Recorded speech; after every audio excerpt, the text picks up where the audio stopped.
Have you ever noticed how often we face the same problems or challenges repeatedly, the same things over and over in our lifetime? It's not a coincidence. Because usually when we have a problem that is circumstantial, we are facing the reality of life. But when we have a problem that is chronic, we are facing the reality of ourselves. Welcome to episode 39 of the Happy Hippie Podcast. I am your host, Amanda McCormack, and this show is all about learning ways to bring more happiness into our lives. Whether it's mindset shifts, nutrition tips, or fitness advice, or even wisdom from guests, I want you to leave each episode feeling inspired to take action and to live your best life. So in this episode, we are going to explore the topic that I was mentioning in the beginning. It's something that affects us all. The problems that we face and how often they were rooted in our pursuit of familiarity over happiness. So we'll spend the next 15 minutes or so unpacking this concept, understanding why it happens, and most importantly, discussing some actionable strategies that we can use to change the narrative and to seek genuine happiness. So a little bit of credit, that quote in the beginning was from Brianna Wiest. I don't know if it's Wiest. I just keep thinking of that SpongeBob episode, like Wiest, but maybe it's Weist. I'm gonna go with Wiest though. She's the author of the book The Mountain Is You, and she also, you know that like 101 Essays to Change Your Life book? I think I should have fact checked this before I began. I think she also wrote that one, so she has a lot of wisdom. If you want to check that book out, I think it's great, and that quote is just, it's like a slap in the face, but a good slap in the face. So when I began the episode saying, have you ever noticed how often we face the same problems or challenges repeatedly? What I mean by that are problems in your relationships. Do you notice that throughout your life you're pretty much having the same problem when you're dating somebody? Like the same stuff keeps coming up, whether it be about you or not about you. Problems with your friends, like recurring things from friend group to friend group. Maybe there's an issue with money, like every job you have, something's going on. There's almost a similar dynamic. Maybe your money, like your money that you have, you find yourself having a problem with that's kind of repeated over time, or just a genuine fear or anxiety about something. These things happen because we are biologically programmed to seek familiar. So even though obviously we don't like these things, we're subconsciously seeking them out. We kind of gravitate towards what we're used to doing, used to feeling or having. So this familiarity can be comforting, but it also traps us in the cycle of recurring problems that pretty much prevent us from achieving true happiness because these things keep coming up and up. So if you want a little bit more of science, we're going to talk a bit about it, but a little bit more of a deep dive on science. Episode 32 and episode 33 are all about our comfort zone, how our brains are wired around that, and the science of how we hold ourselves back. So if you want some practical advice in kind of a little more of a deep dive on our neurons and our brain structure, if you want to get like literal on why we do these things, check out episodes 32 and 33. Maybe after this one. Again, this one's going to be a shorter episode, but still informative. I'm still going to provide you with some tips and some advice. But if you want a deep dive, feel free to check out those. And another idea before we dive into how to actually work around these and have some actionable solutions, if you want maybe an episode specific on different ways that we self-sabotage and kind of bring these problems on, I would love to do that, because I wanted to touch on self-sabotage a bit in this episode, but I feel like I truly could do like a 40-minute like whole cover on self-sabotage and specific examples and what emotions come up when. I'm literally thinking of putting that out next week, but if it does sound like something you're interested in, you got to let me know on Instagram, Happy Holistic Hippie. But we're going to talk a little bit more about how to change the narrative, just spitting out the actionable steps in this episode. But again, if you want a little more of a nerdy deep dive, or you want to be able to recognize specific examples of how you might be self-sabotaging, which again, self-sabotage, once we talk about it, it's actually not a bad thing. It's like a way that your body's trying to get you to change. Like again, just like everything our body does, it's a way to either protect us or kind of let us notice it. And we need to let our minds kind of like become aware of these things. So we could do a deep dive episode on how to become aware of specific self-sabotaging patterns. I would love to do that. But we're going to give you some steps on, if you just notice that you have patterns in your life at this point, how to skimly recognize them and start to move on, so you can already get going with this topic like this week, and then I can drop an episode where we deep dive about it as well. So just like anything, we literally can change our brains, the way we live, and everything. It's not an overnight process to pretty much change the narrative, but it is achievable. And the first step as I usually say, is awareness. So taking a step back and observing the problems that you keep encountering. If you were a pen and paper type of person, maybe writing out just like very brainstormy during your life, what comes up? What are you noticing? Is there a recurring problem you have? Just kind of putting down and observing the problems that you keep encountering. Are they circumstantial? Like, have they just happened at this job? Have they just happened at that one place? Or are they chronic? Have you noticed it maybe 2 or 3 times in your lifetime? Okay.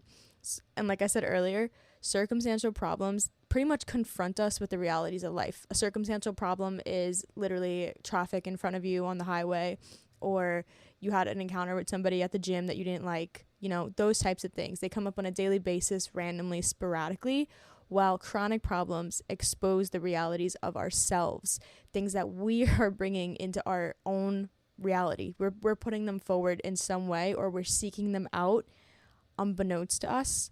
But it's about breaking away from that familiar, because your brain will seek out familiar things. It will try to keep you in your comfort zone. It will notice patterns that either you went through when you were younger that you may not even literally be aware of, and kind of lean into those. So maybe that manifests in a way of like how you spend your money, or how you spend your time, or the type of people that you date. Like these things do come up because they're familiar to us in a sense. But just right now, skimming the surface and identifying these problems. Okay, so once you've identified these problems, we want to flip the script. We want to flip it, don't we? So instead of seeking the familiar, we need to kind of work with our brains to seek happiness. So it's about breaking away from the familiar and venturing into the unknown. Now, the unknown, the outside comfort zone, humans just in general, we have a natural resistance to the unknown because we have no control over what we don't know. A lot of the times in our lives, our emotions and things like that are based on our past circumstances, things that we've experienced, the familiar and all of that. So when we actually seek out unknown things, and we don't have an exact answer of, I'm going to jump out of this plane and I'm going to land here, our brains, like in that episode of SpongeBob where he has all those filing cabinets in his head and he's running around like screaming because he can't find it, it's a loss of control. We don't have control. So having a resistance to the unknown is so natural to humans because it is our ultimate loss of control. We love control and we don't have it in that situation. So again, like I said, we're programmed to seek familiar, not happiness, because happiness can be found in what we don't know. We haven't experienced the things that you dream about yet, but it exists out there. But we lean into the familiar because it's just what we're used to. And we want more of what we're used to, So the biggest piece of advice I have, which sounds vague, but listen to this. It's good. It's good. Do something different. Something that scares you, but also excites you. And it could be on a tiny scale, a big scale. This might mean, for somebody, changing a job or changing the way you do your job, maybe starting a new hobby if you want to bring it down a notch. Not saying everyone has to change their job. I'm just kind of, I know there's a lot of, like, I love y'all and I don't know where everyone is. So I always try to like fit in different examples that fit in different shapes and sizes. So an example of changing jobs, starting a new hobby, or even moving to a new city, it could just be finding a new thing to do on the weekends, size it down for your life, because I am speaking out very vaguely with some of these things, but I want to nail it on the head that it's about stepping outside of your comfort zone and embracing the uncertainty of new experiences, kind of letting our brain, test the waters with it, because our brain doesn't like new things, or we get anxiety, or even we get excitement, like the butterflies in your tummy, because it's a loss of control. That's why, for example, like going on planes, sometimes you're not driving the plane, so you get like a little bit of anxiety, or like the butterflies, or you don't have control, so you don't know what's going to happen, and in your head you like brainstorm good or bad things, but it's a loss of control. That's ultimately what it is. So a quote that I really kind of was like, ooh, was this one. The only thing that you will lose when you change is stuff that used to belong to a person that you no longer are. I don't know, did that one hit? Because I like that one so much. The only thing that you will lose when you change, or when you try to go and do something different, is stuff that belong to a person that you no longer are. So what you're stepping out of, it doesn't even fit you anymore. Like you're growing into a new shoe size, like you don't want to put on the old shoes. Like they're really uncomfortable. Why would you want to wedge your foot in that when you're moving on to something that's better for you? So I have like 3 or 4 quotes in this episode. I am going to put them below. And I'm putting some, I don't want to spoil it. We got a few more minutes left, but I have some other things I'll be putting in the description for you to use with this episode. So make sure to check it out on whatever you're on, in the description or the info, whatever streaming platform you're listening to on. You got some good stuff in there. So my next tip is going to go into how to strengthen your brain and develop some awareness to just notice these things. And again, this carries over into many different areas in your life. But again, to change the narrative of your life, you need to strengthen your brain and develop awareness. So guess what I'm going to say? Practicing mindfulness, surprise, is an effective way to do this. So being mindful and practicing mindfulness on whatever scale in general helps us become more aware of our thoughts, of our feelings, and even our actions. Because I honestly think sometimes like we can be aware of our thoughts and feelings, but our actions and the things we do, we don't really recognize them. And it allows us to live in the moment and respond to situations with, I want to say, like clarity and purpose instead of just reacting out of habit, you know? So we're doing things in a mindful way. We have time to think about what we're going to say and do, and we have time to remember who we are and kind of anchor back into our essence, who we want to be. Anytime I've ever told you to like envision your higher self or the woman you want to be or whoever, like anchoring back into that before you act is how you can change the narrative a bit instead of reacting out of habit. So again, mindfulness pretty much allows you to live in the moment. It allows you to be present, but it allows you to come back to who you are and respond to situations that maybe you would have responded differently in the past to, with clarity and purpose instead of reacting out of just like routine, you know? And we can practice mindfulness in many ways. We can do it through meditation. We can do mindfulness through journaling. Like mindfulness is a journaling practice too, because when you're putting your thoughts down, when you're putting your ideas down, or you're answering questions, you're getting an idea and you're kind of seeing it from like a third point of view, like, oh, damn, like these answers are coming up, or these things are coming up. Or even if it's like a gratitude practice, like it just makes you aware of things that maybe you forgot about, you know? So journaling is a powerful tool, or even just mindful walking. Okay, maybe the 2 other things don't resonate with you. Maybe you personally don't like journaling or meditating, but if you become mindful in a way in your day-to-day life, just kind of having a practice, it's just like any muscle, you're strengthening it.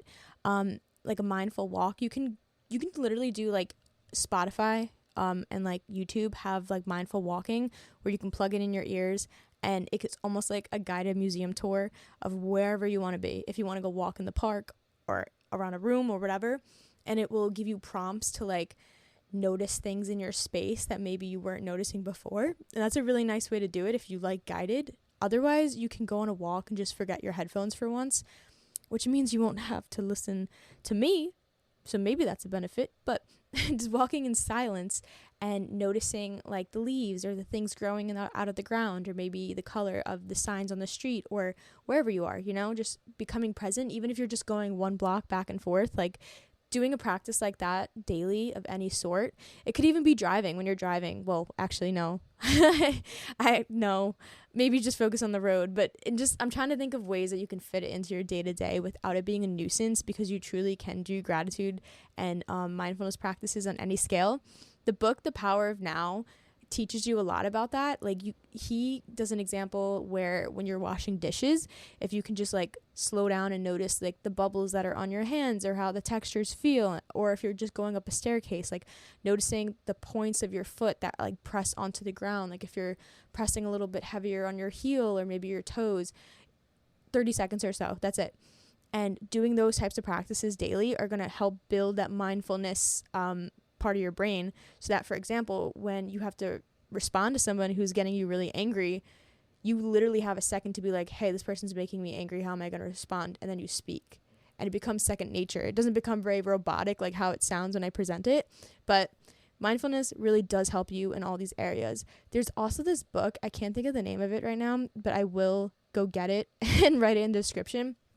It was one of the first books that I read ever on like meditation and mindfulness, and I got it at Barnes & Noble for like $10 I think in like 2018, and it was really good. It was a really good book with like practices, and there was a few guided walking practices, and there was like some guiding practices where you just like gaze at things.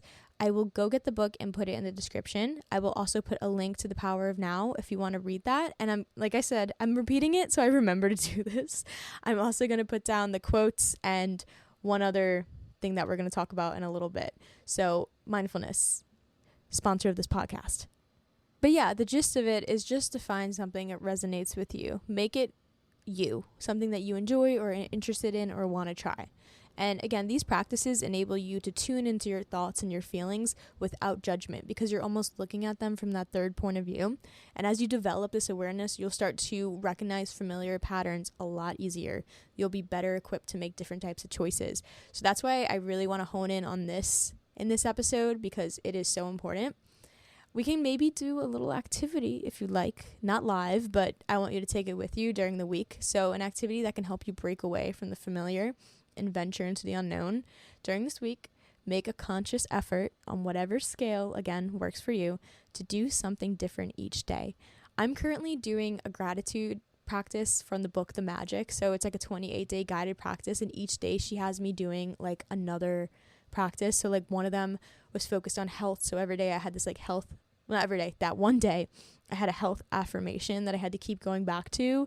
And then today was like a money practice. I literally had to write on a dollar bill and like carry it around with me. And then some of the other days were easier, where it was just like writing out 10 things or just like doing a quick meditation. But I've been doing it, and I've actually found it easier each day to do the next thing because I just started it, if it made sense. The first thing was just writing down 10 things you're grateful for. The next day was a physical practice, and then the next day was something else, and blah, blah, blah. But I promise you, even though I'm just saying like, here's an activity for the week, try it out for 7 days. Make it a mini habit, to help build a routine, because I'm doing it with something new and I'm enjoying it. I'm on day 6, and it's getting every day I wake up and I actually like look at the book and see what I want to do. And a lot of the times I'm the type of person who wants to do something like that, and I never do. So if I can do it, you can do it. So that's a real life example of something that I'm doing right now. But this activity that I have structured for you is to make a conscious effort to do something different each day. And this can be as simple as trying out a new recipe for dinner, or even cooking for the first time if that's something you don't like to do, or taking a different route to work. Maybe it could be reading a book from a genre that you normally wouldn't pick up, or it could be reading an article too, like an article on something that you don't normally look at. The goal is to push yourself out of your comfort zone and embrace the unfamiliar on a smaller level daily, okay? So as you do these activities, take note of how you feel. Maybe at the end of the day in your journal, you can write 2 sentences on the activity and how it made you feel. And that can be like your accountability, like just writing down, today I read this article online and I actually kind of liked it. Or I read this article online and I hated it. I did not like it at all, So you might experience discomfort at first. Like I said, maybe the first day is a little uncomfortable, but once you do it, it's going to be something that almost sticks, And remembering that growth happens outside of our comfort zone, like we have to go through that little bit of feeling. This can be like a way to kind of, I don't want to say get used to it, but like a way that you can experience it in a safe, controlled kind of setting. Over time, you're going to find that these new experiences can lead to personal growth and greater happiness. I have some journaling questions that I'm going to put in the bio. That was the last thing. I didn't want to spoil it, even though it probably wasn't that big of a surprise, but I have some journaling questions that I am going to put in the description below. So I'm going to read them, but they will be there for you. So check out this description because it's juicy, this episode. 3 questions that can help you out. Now, this can be something you reflect on in the evening or whenever, if you want to just do it like in your head, but I'd recommend writing it down. So first journaling question. Reflect on recurring problems in your life. Maybe it's just one, okay? You can just hone in on one of them for this exercise. Is it circumstantial or is it chronic? You could even maybe make a chart, all the problems that you're just facing in your life at the moment. And then in the other one, like the other side, you can write down if it's circumstantial or chronic and just check it out. Like write it down and step back, give it a good look, a good meander with the eyes, and just notice like, okay, are a lot of them circumstantial or a lot of them chronic? And what patterns are you noticing? So it's like a 3-part question. Notice the patterns, notice the problems, write down if they're circumstantial or chronic, and then what patterns are you noticing? Like, are they all in the same area of your life? Are they all tied to one thing? And so on. The second question, identifying a situation where you chose familiarity over happiness. So we're going to hone in on one thing. What's something you did where you chose the familiar, like quote unquote easy way, or your comfort zone over happiness? And how did that decision impact your life? And how might things have been different if you chose happiness? Now, remember with journaling questions like this one, this is to dig up something and just have you notice it, but we want to look at it without judgment. We don't want to hate ourselves or look at it from a place of like anger or kind of rabbit holing down like, oh, regret, should have done this and that. Regret's a cool tool. Just like a lot of the things in our life that we think are bad, they actually just show us things. So we can't change the past, but they can point us in a direction of where we want to go. So the reasons we have regret with things is because it's almost like a indicator to show us where we want to go now. Just like how I've mentioned in many episodes, we have the emotional indicators when we like something and don't like something. We don't like something, it shows us, I don't want more of that. I want to go the other way. So that's what regret shows us. If you can use it as a tool to grow, it's so useful. Regret, looking at it as, I did not like those things I did, or I didn't like the circumstance I was in, so I'm just going to try my best from this point on to move in another direction. So I want you to look at that question with that in mind. I don't want it to be something that's going to like pull on you. We want to be very compassionate to ourselves. So once we write this problem down, it's just to become aware of it. That's all. So identifying a situation where you might have chose familiarity over happiness at any point in your life, and how did that decision impact your life? Big or small, doesn't matter. And how might things be different if you chose happiness? It's just to show you that there are possibilities. And again, be very compassionate with that question. It's not supposed to make you mad. Well, I mean, if it makes you mad, step back and just remember, like, looking at it from a third point of view lens. And our last question is number 3. Think about a step that you can take outside of your comfort zone that might lead to greater happiness. What is holding you back from this step, and how can you overcome this?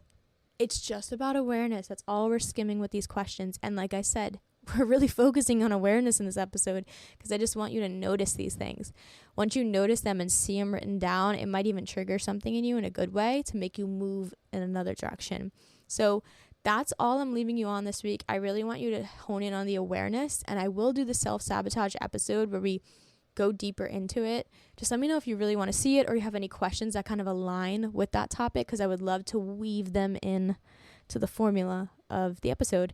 But it's all about awareness. I'm putting everything below, the books, the quotes, and the journaling, in our description.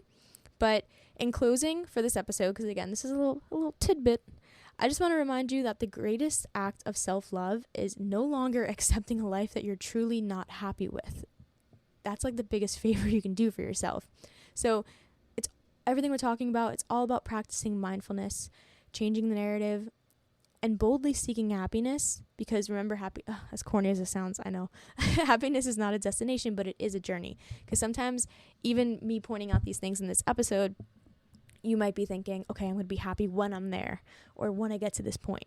Just try to find the beauty in the fact that you are leaning towards these things, and that you're going to try new things this week, even if they're tiny or small or big or whatever they are in your scale. But this whole thing that we're doing, I think I'm going to post it on Instagram when I post this episode. I found this like meme set.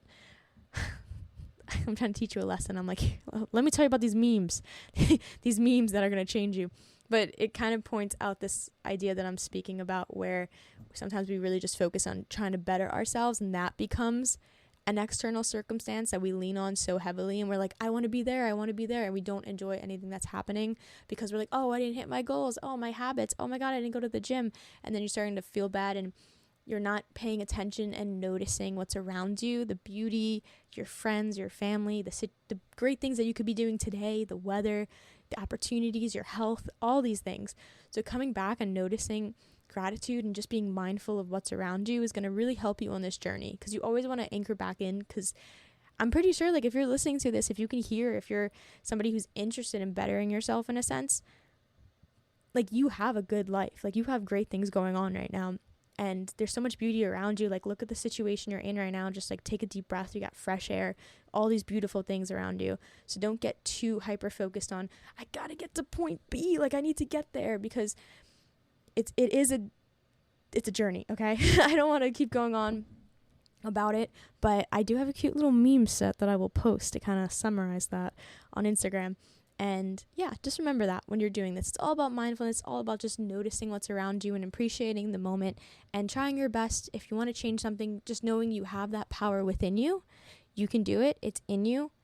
You can get to those steps and things like that, but your whole life and your worthiness isn't on those steps, you know? Like, you can change, but enjoy where you are now too, because it's awesome, you know? So it is a continuous process of growth and self-improvement, but just keep leaning on a life that makes you happy, you know? Like, lean on the side of it. Think of that every day. What's going to make you happy, and just do those things. So until next time, stay curious. Remember, be kind to yourself, and DM me on Instagram. That was a slogan, but yeah, Happy Holistic Hippie. If you like this episode, if you have anything that you'd like to see on the show, feedback, anything at all, just shoot me a message. I'll be posting some good stuff on there. But I hope you enjoy your week. I hope this gave you a little bit of a motivational insight, some inspiration, and you got some goodies in the description waiting for you. So take care, and I will see you soon.